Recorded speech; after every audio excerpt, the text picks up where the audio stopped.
월드컵 가서는 빌드업을 좀 포기해야 되는 거 아니야? 아, 잉글랜드, 뭐 포르투갈, 뭐 아르헨티나 강팀들 만나면, 브라질 만나면 우리가 빌드업은 좀 하면 안 되지. 실수하는 거 봐. 이란전만 봐도 실수 몇 번 나오잖아. 자, 이제 조추첨이 얼마 안 남았어요, 그렇죠? 그렇죠. 네, 이제 월드컵 조추첨. 한국 시간으로 이제 4월 2일 그렇습니다. 1시, 새벽 1시입니다. 새벽 1시. 네. 이제 얼마 안 남았는데 오늘 첫 번째 주제는 그거예요. 과연 네.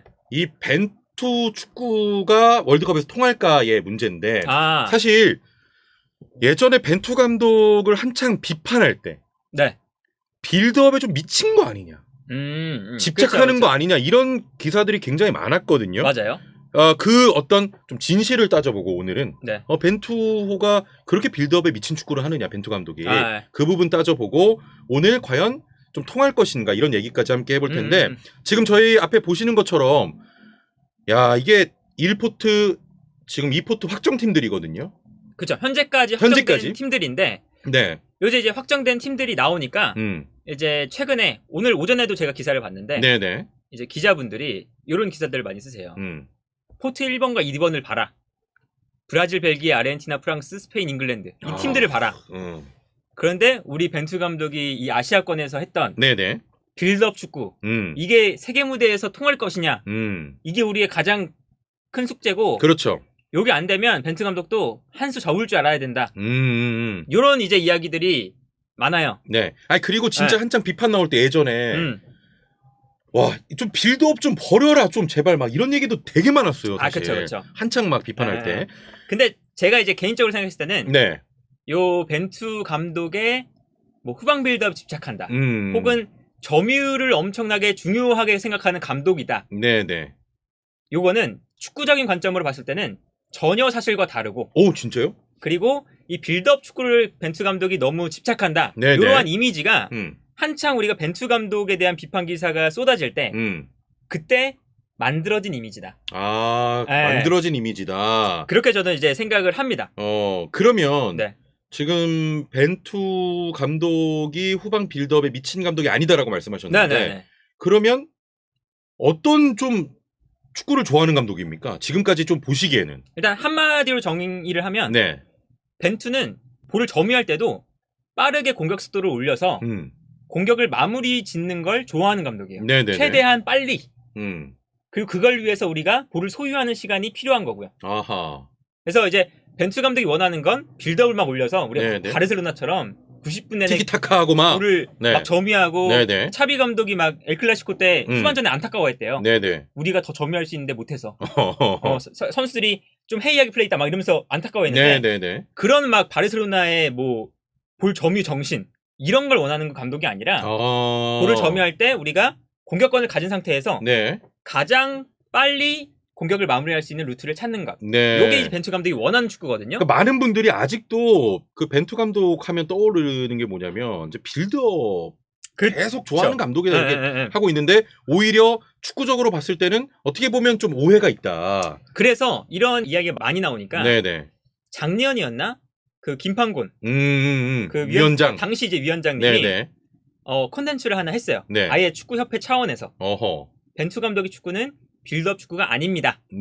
라고 아예 컨텐츠를 하나 찍었습니다. 그래서 그 컨텐츠를 보시면 우리가 원하는 축구가 이런 게 아니구나라는 걸 확실히 아실 수 있을 건데 그래요? 요걸 이제 간단하게 이제 정리를 해보면 이 김판곤 위원장의 이야기는 이런 거예요. 축구협회가 하나의 방향성을 정해야 했다. 그래서 축구가 보통 우리가 생각하는 능동적인 축구 하나는 이제 수동적인 축구 상대가 공격할 때 역습만 하는 축구 이런 게 있는데 세계적인 트렌드는 능동적인 축구고 그렇죠. 우리 축구 대표팀이 조금 더 발전적인 생각을 가지려면 능동적인 축구가 필요해서 우리는 능동적인 축구를 선택했다.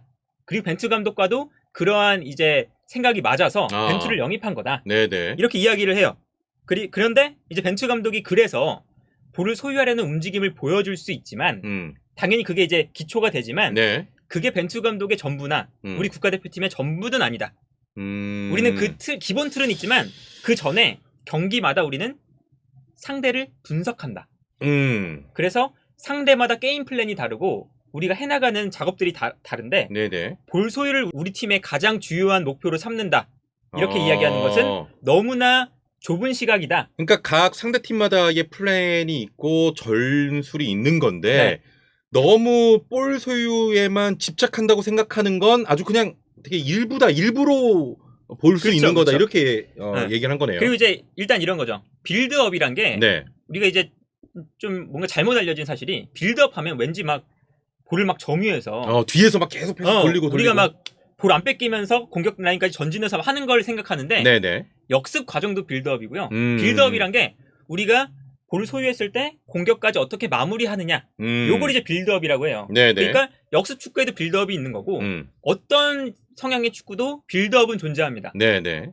그러니까 그 빌드업을 어떻게 잘 하느냐 이게 이제 가장 중요한 건데 왠지 이제 뭔가 벤투의 빌드업하면 막 볼을 막 소유할 것 같고 뒤에서 막 계속 놀고 막 이런 느낌이에요. 그런 이미지가 있는 한참 거죠. 비판할 때 그런 게 많이 나왔기 때문에. 그래서 이제 김판곤 그 위원장 당시 위원장이 그 콘텐츠를 하면서 했던 이야기가 네. 크게 두 가지 있습니다. 어떤 원칙이라는 것이 첫 번째는 우리가 빌드업할 때 이제 원리가 네. 수적 우위를 가지는 것. 그래서 이제 후방에 이제 빌드업할 때 네. 막 정우영이나 황인범 선수가 내려와서 볼을 받는 장면들이 있잖아요. 네네. 그게 우리는 빌드업할 때는 무조건 이 볼이 위치한 지역에 우리 선수가 더 많아야 된다. 더 많아야 된다. 이제 그걸 위해서 우리가 후방에서 빌드업할 때 황인범이나 정우영, 뭐 권창훈, 이재성이 네네. 그래서 내려와서 볼을 받는 거다. 그것이 첫 번째 수적 우위라는 개념이다.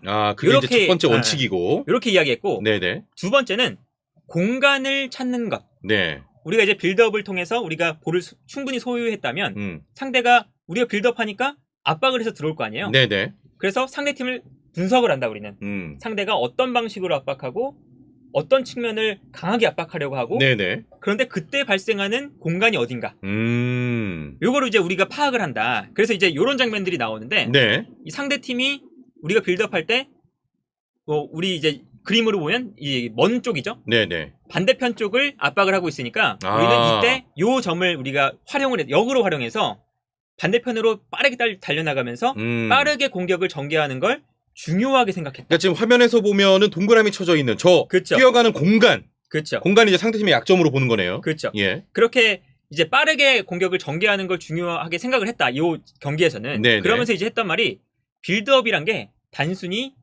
볼을 점유해서 느리게 가는 게 빌드업이 아니다. 네네. 우리가 공격까지 나가는 과정 자체가 빌드업이다.